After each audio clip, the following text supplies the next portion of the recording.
My name is Lindsay P. Birch. I was 29 years old when my boyfriend sat with another woman on his lap at a crowded party and told me that if I could not handle his female friends, that was my problem. I looked at him and said, "You're right. I can't." Then I walked to the bar and began making a new friend. The bass vibrated through the floorboards, a heavy, mindless heartbeat beneath a party that should have ended an hour earlier. I stood near the kitchen island holding a warm beer while Gavin entertained a circle of friends across the room. Alexis sat beside him. She was always beside him. For 3 years, Alexis had been the asterisk attached to our relationship. She was his best friend from college, the woman who sent him memes after midnight, the woman whose hugs lasted too long and whose name appeared in every argument about boundaries. Whenever I raised the subject carefully, Gavin gave me the same answer. "She's like a sister. She doesn't touch you like a sister." "That is your insecurity, Lindsay. Not my problem. Not my problem." He used the phrase like therapy language made cruelty mature. I tried desperately not to become the jealous girlfriend. I swallowed every private joke, every canceled date, and every afternoon Gavin spent alone with Alexis, while insisting I was imagining the tension. That night, the truth finally stopped hiding. Alexis said something that made Gavin laugh. Then he pulled her sideways onto his lap. It was not an accidental stumble. She settled there deliberately. His hands rested easily on her hips while her arms slipped around his shoulders. My stomach tightened. I crossed the room. "Gavin, can we talk?" His smile faded when he saw my face. "Oh God. Not this again." He said it loudly enough for everyone around him to hear. I gestured toward Alexis. "This is inappropriate." Alexis smirked, but made no attempt to move. Gavin rolled his eyes. "If you cannot handle my female friends, that is your problem." "She is sitting on your lap." "We are having fun." Alexis leaned closer to him. "You need to relax, Lindsay." Their friends watched with uncomfortable interest. I had become the evening's entertainment. Gavin looked around the circle and shrugged. "This is what I deal with. She thinks every woman wants me." Alexis laughed. The sound should have humiliated me. Instead, something inside me became completely still. For 3 years, I had twisted myself into smaller shapes so Gavin would never accuse me of controlling him. I carefully phrased every concern. I apologized for emotions he caused.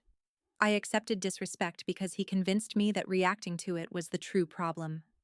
Now, watching another woman sit confidently in my boyfriend's lap while he mocked me publicly, the confusion vanished.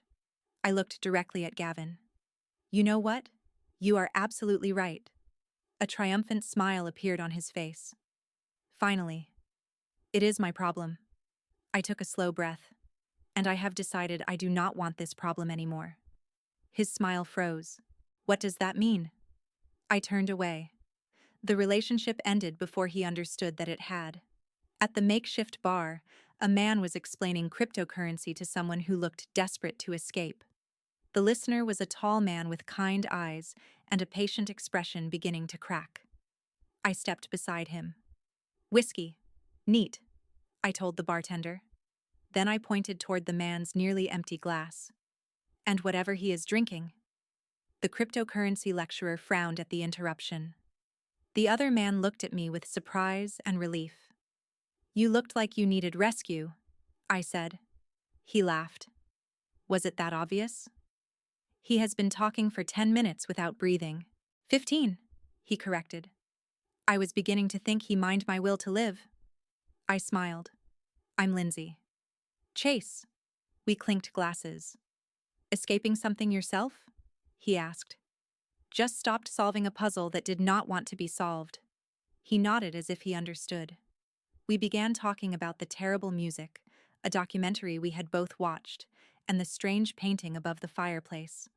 The conversation was easy. No hidden tests. No careful wording. Then Gavin appeared beside me. He was no longer smiling. Alexis was nowhere near him. "What the hell are you doing?" His voice was low and furious. I turned slowly. "Talking." "You are flirting with him." Chase remained calm beside me. I lifted my glass. I'm making new friends. You inspired me. Gavin stared at me as if I had slapped him. You cannot just walk away and start flirting with some random man. You said friendships were not a problem. This is different. Of course it is. You are deliberately embarrassing me. I finished my whiskey and set the glass down. This party is dead, I said to Chase.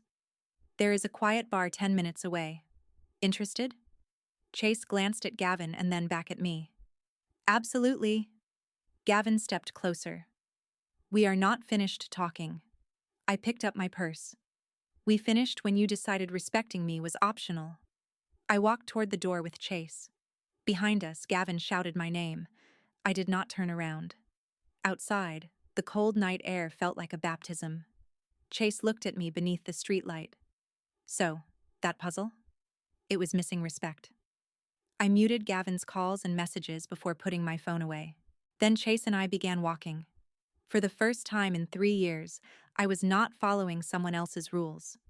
The first week without Gavin felt like phantom pain. I woke each morning expecting his name on my phone. My hand still reached toward the nightstand before memory caught up. The silence that followed was heavy, but it was honest. I did not unmute his calls. I deleted his number. Not because I hated him, because I was done negotiating with someone who treated every boundary like an accusation. Chase and I exchanged messages after the party. Nothing intense. No promises. We met for coffee, then dinner, then another drink at the quiet bar where we had escaped that night. He never asked me to explain Gavin before I was ready. He never treated my breakup like an opportunity. That restraint mattered. Meanwhile, I started cleaning my apartment. At first, literally. I packed Gavin's forgotten sweater, his grooming products, and the expensive tea he insisted on keeping but rarely drank. Then I rearranged the furniture. I moved the sofa away from the wall where we used to argue. I replaced photographs with framed prints I had stored for years. The apartment looked unfamiliar. So did I. My friend David had seen the party collapse from across the room. 3 days later, he appeared at my door, carrying beer and an aggressively salty bag of pretzels. You look terrible, he said. Thank you. But calmer. I sat beside him. I feel hollow. He opened a beer. Hollow can be useful. What does that mean? It means there is finally room for something besides Gavin's nonsense. He was right. For years, my mind had been occupied by constant calculations. Was Alexis touching him too much? Would he call me controlling if I brought it up? How could I phrase my discomfort gently enough that he might not punish me for feeling it? That mental noise disappeared after the breakup. The silence hurt, but it belonged to me. I redirected the anxiety into the gym. Not as revenge. Not to post photographs proving I had upgraded. I needed something measurable. 5 more pounds on the bar, 30 more seconds holding a plank. Progress that could not gaslight me. I also returned to woodworking. My small garage workshop had collected dust because weekends with Gavin usually meant following him to parties, brunches, or events where Alexis somehow appeared. I began building a cherrywood bookstand. The smell of sawdust and oil grounded me. Every joint required attention.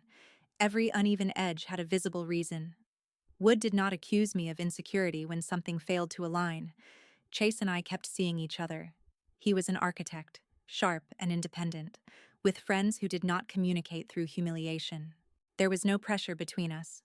He called what we were doing, enjoying the quiet after the storm. That description felt accurate. 3 weeks after the party, David arrived with news. I know you said no updates. Then why are you updating me?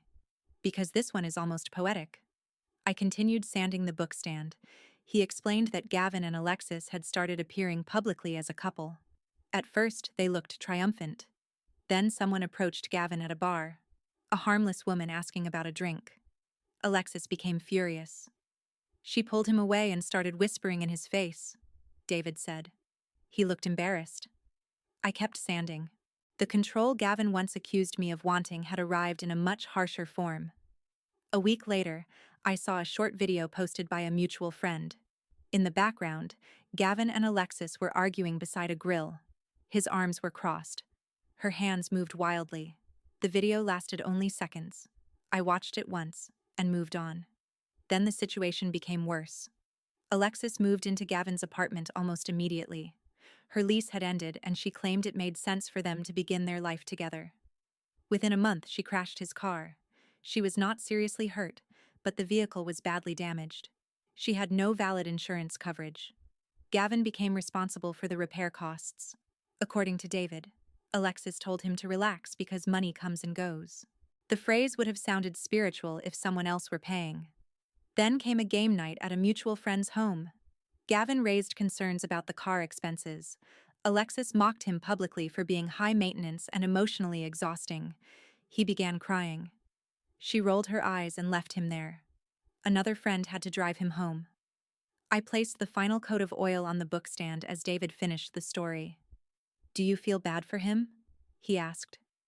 I thought carefully. "No." "Good. I don't feel happy either." "That is probably healthier." The bookstand stood complete on the workbench.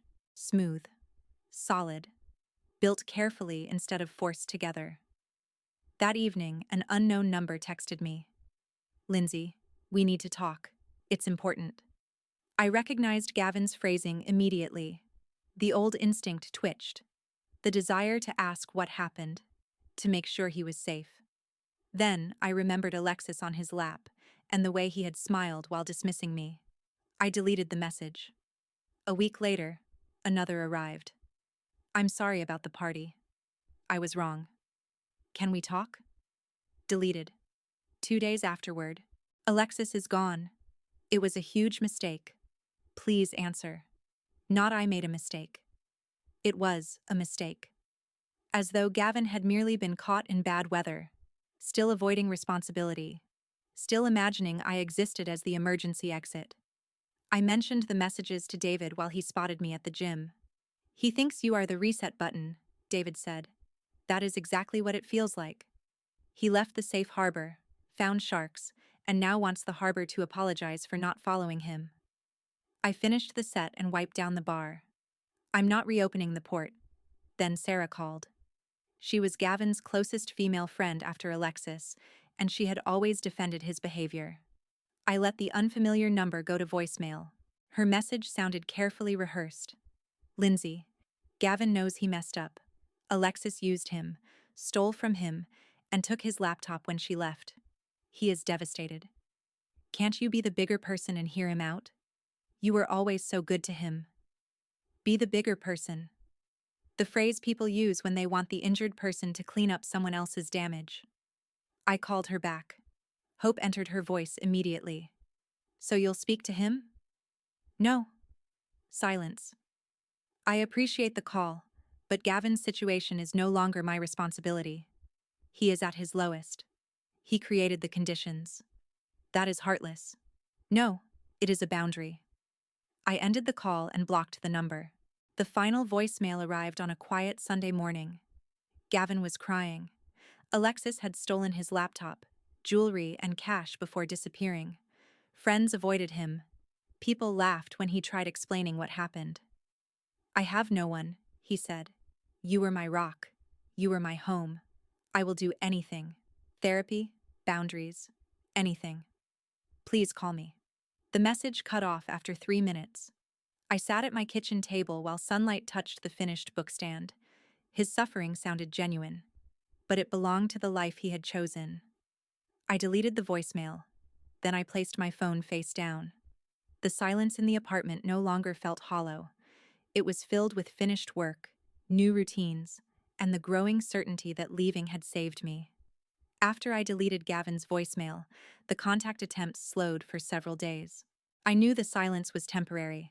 Gavin had spent 3 years assuming I would eventually soften, explain, or return. He had never experienced a version of me who could hear his pain without making it my responsibility. Chase and I continued seeing each other, but neither of us rushed to define the relationship. We met for coffee, visited bookstores, and spent quiet evenings in my workshop while I worked on small furniture projects. He never demanded constant attention.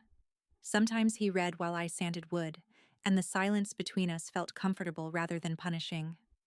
One evening, He looked up from his book. You know you don't have to keep waiting for something bad to happen. I paused. What do you mean? You tense every time your phone buzzes. He was right. Gavin had trained my nervous system to expect conflict. I'm working on it. Chase smiled gently. I'm not asking you to hurry. That patience showed me the difference between someone who wanted access to me and someone who cared whether I felt safe. Meanwhile, news about Gavin reached me through David. Alexis had not merely left him.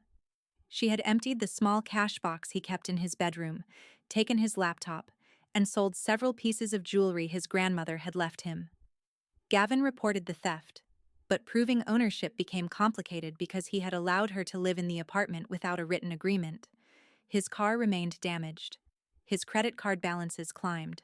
Several friends stopped inviting him places after he repeatedly arrived drunk and spent entire evenings complaining about Alexis.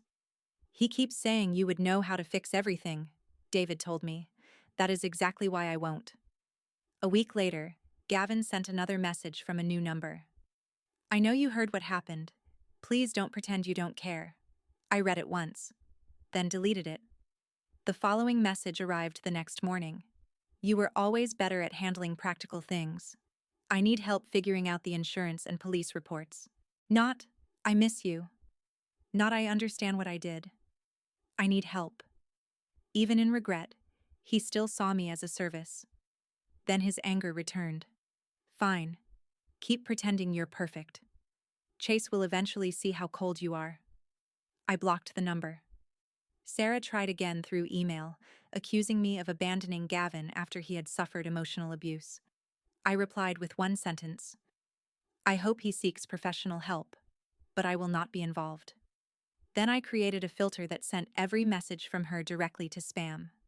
My life kept expanding while Gavin's chaos remained outside it. I finished the cherrywood bookstand and began building a coffee table. My manager offered me a leadership role on a major project. Chase and I became exclusive without any dramatic announcement. It happened naturally one Saturday evening after dinner. I'm not seeing anyone else, he said. Neither am I. He took my hand. Then I suppose we're doing this? I smiled. Looks that way. There were no games.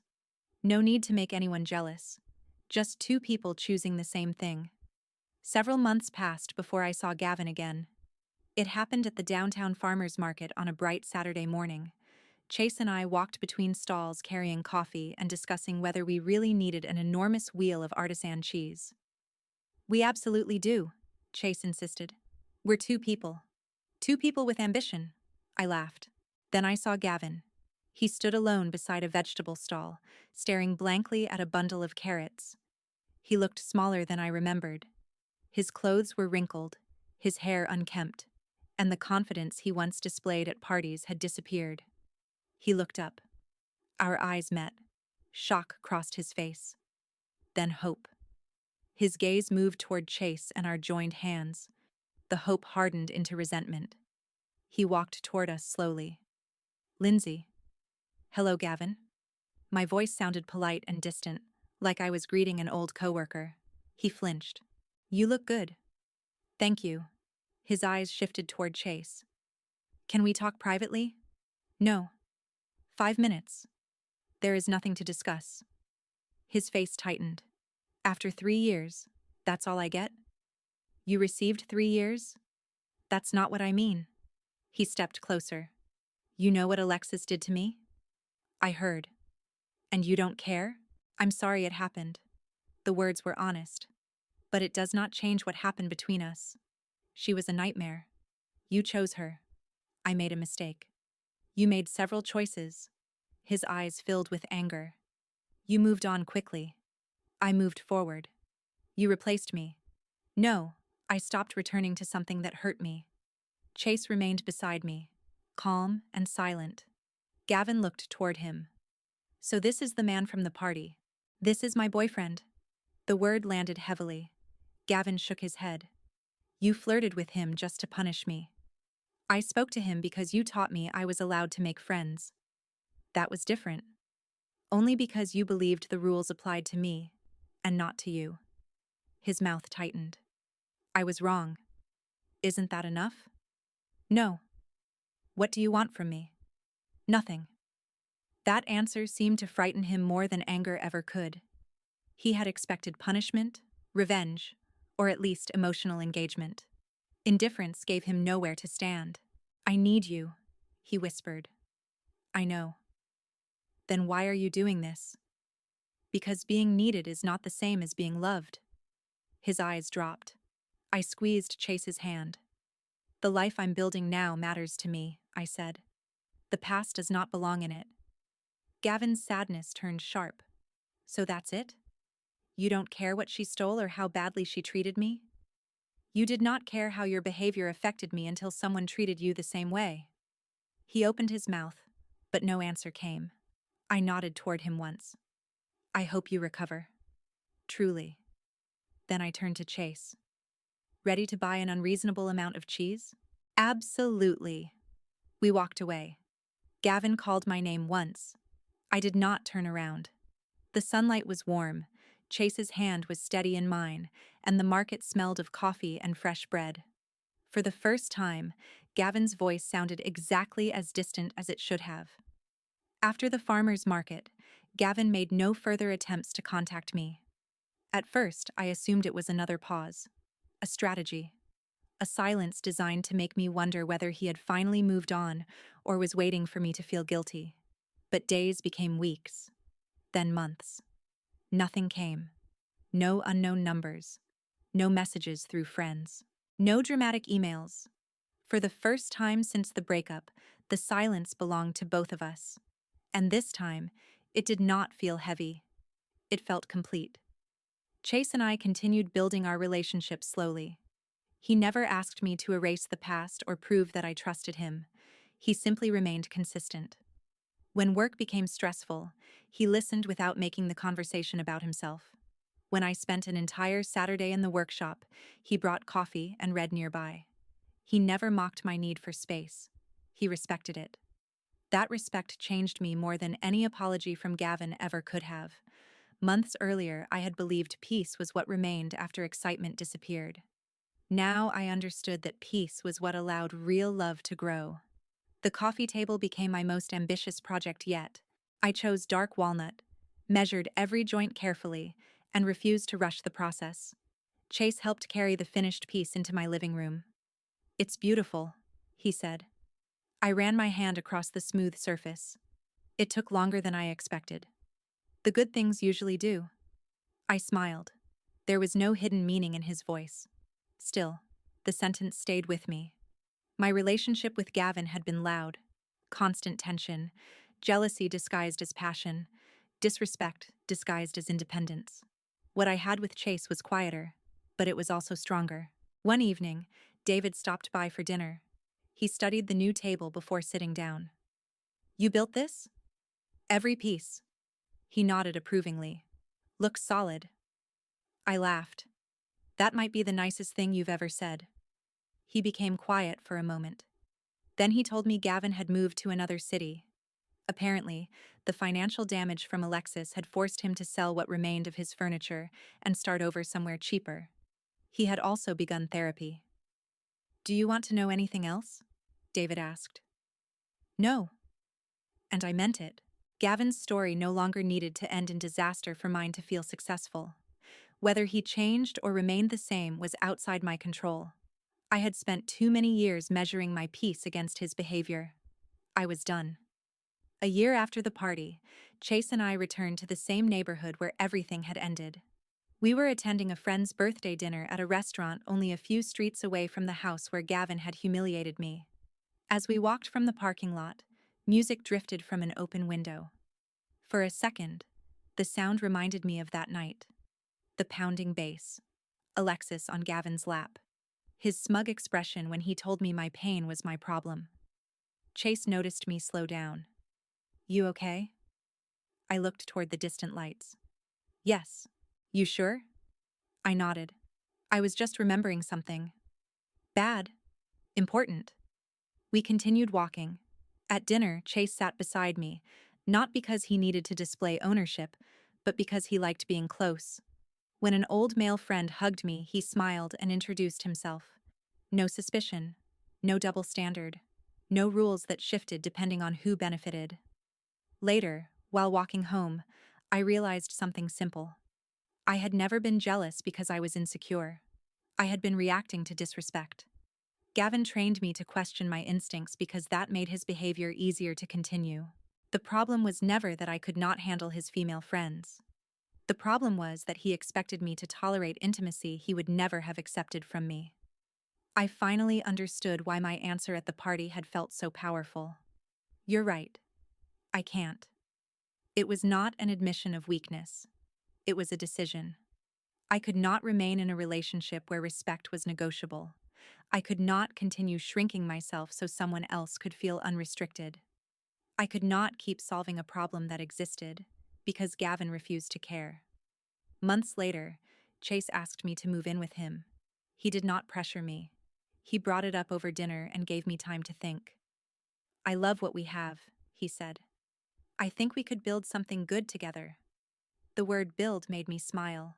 We chose a place with a garage large enough for my workshop and windows that filled the living room with afternoon light.